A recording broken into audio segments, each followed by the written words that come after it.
Status is a concept based on one person being superior to another person.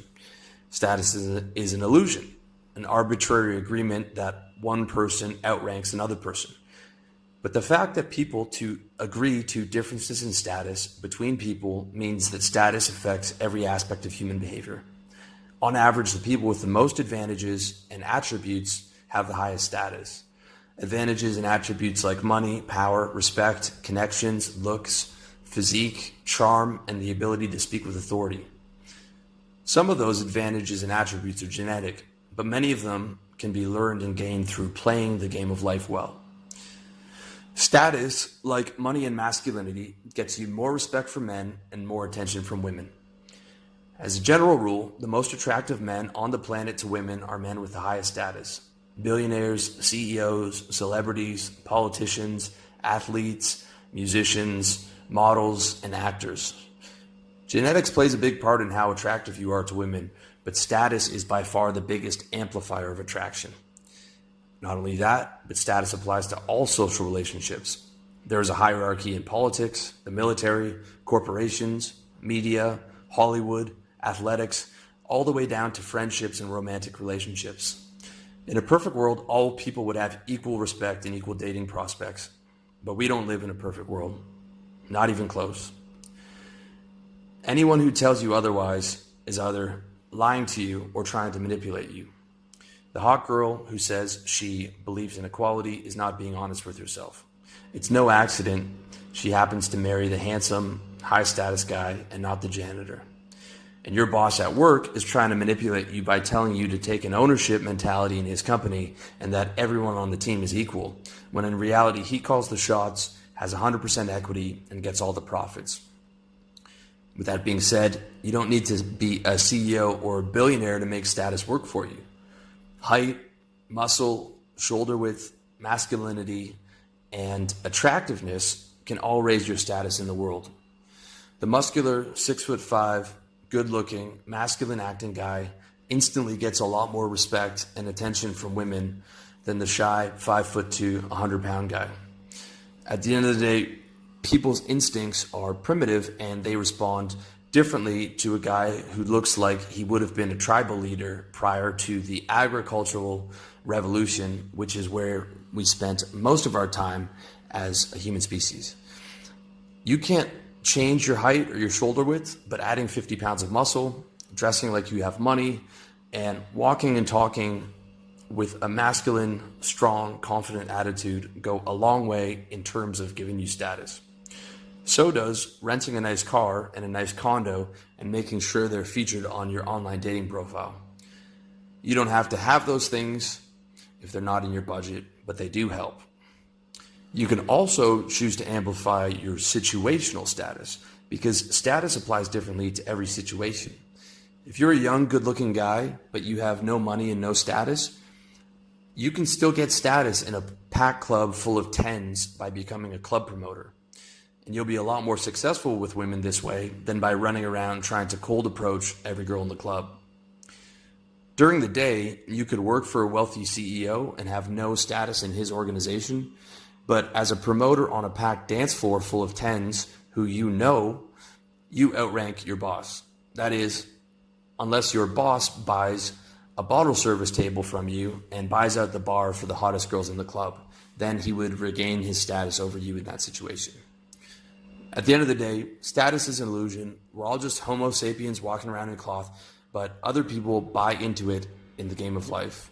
And so having status gets you real, tangible results like women in your bed. You can think that the status game is superficial and choose not to play, but you'll get less respect from men and less attention from women. The fact is, improving your status, whether situationally or in general, will get you more respect from men and more attention from women. Not to mention, you'll have higher quality friendships and romantic relationships when the people you're spending time with see you as someone who is high status and valuable. Illusion number 5, power. Power is an illusion. The only difference between powerful people and people without power is that when a powerful person tells someone to do something, they do it. When the middle-aged man in the suit called the head of state tells the middle-aged men who wear the general's uniform to bomb people in another place in the world, they do. When the guy in the janitor's uniform commands someone to do something, nobody listens. But both of those people are just humans wearing cloth. However, one person invested a lot of effort into getting other people to agree that he has power. With that being said, compared to the other illusions, power comes with the most drawbacks. You'll find that pursuing power for power's sake is a Pyrrhic victory and has the least ROI of all the illusions in terms of your happiness. Oftentimes, power comes with a lot of stress, a lot of responsibility, and having power sometimes actually threatens your safety. And more importantly, real power is very difficult to get. Most guys can only get their hands on a little bit of power. The highest most guys get is middle management, and that takes 20 years of diligent service, of climbing the corporate ladder. In return, you get mediocre money, an office, a title, and 20 people who report to you. For that, the corporation expects you work long hours and to handle all the headaches of managing people for much less money than you would make as a successful entrepreneur. And the corporation also expects that the corporation is the top priority in your life, severely restricting your freedom. To me, that's a bad deal for a small amount of power. Real power comes from, and in order of importance, number 1, force, number 2, money, number 3, salesmanship, or a combination of all three. Force is off the table, both for ethical reasons and because the government, another illusion, has a monopoly on it. And I definitely don't recommend getting into the dirty business of politics or becoming a professional revolutionary. Both of those paths don't sound very fun to me. Instead, you want just enough power to help you get the things you want in life, which means you need salesmanship and money. Salesmanship, or the art of persuasion, is an extremely powerful skill to have, but it doesn't touch money in terms of influencing people. And I'm telling you this as a guy who literally wrote the book on how to sell. This is because money is really just concentrated influence. Mark Zuckerberg, through having billions of dollars, is able to get 30,000 people working day and night to make him more money. And because he pays for their lives and can cut off their resources at any time, he has tremendous power over the people that work for him. It doesn't matter how persuasive you are, money trumps salesmanship in the power game. You can sell people on your vision and they might stick around for a little while, but the vast majority of people can't see past the next few months. The best way to get them to do what you want is to pay them money every month. People will tell you it's not about the money, but it's always about the money. And the more money you pay someone, the more power you have over that person.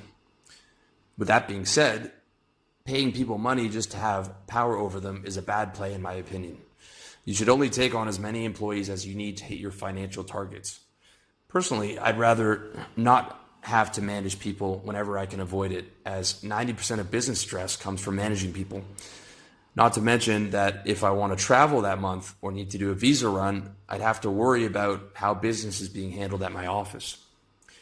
Luckily, because of the type of business I have, I'm able to manage my operation by being a client of various companies and contractors online.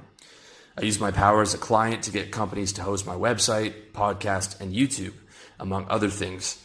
I also use my power as a client of independent contractors and pay them to do graphic design as well as help me create products. And if the company or contractor isn't doing the job up to my standards, I have the power to quickly and easily switch to one of their competitors. For social situations, money helps as well. Everyone wants to hang out with a wealthy guy, but salesmanship is also important. By making people feel good and adding value to their lives, you can persuade people to give you power and treat you as a leader of your social circle or the leader of your romantic relationship. But again, it's not about getting power over people for power's sake or just so that you can manipulate them. It's about only getting as much power as you need to make more money and to create happy experiences for yourself, your friends, and the women in your life. The primary reason it's good to have some power in your business and in social situations is so that you don't have to live with other people controlling your life. It's much harder to get your needs met when you give your power to your boss, friends, or girlfriend. It's easier to be happy when you have control over your revenue, control over your social experiences, and you get the respect that comes with being a leader. You don't have to like the game, but you have to play it. At least if you want to be able to live well. You might be able to see through illusions, and you might think that money, status, and power are worldly and superficial.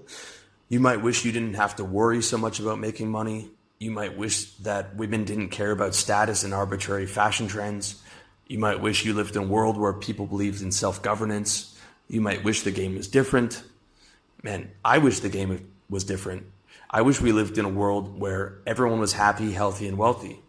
But we don't live in that world. And to get food, clothing, shelter, women, freedom, and all the other good things in life, you have to play for them. Don't think just because you can see through the game that you don't have to play. That's dumb smart. The game is the game is the game.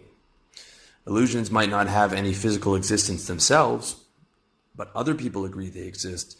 Therefore, you need to use those illusions to your advantage.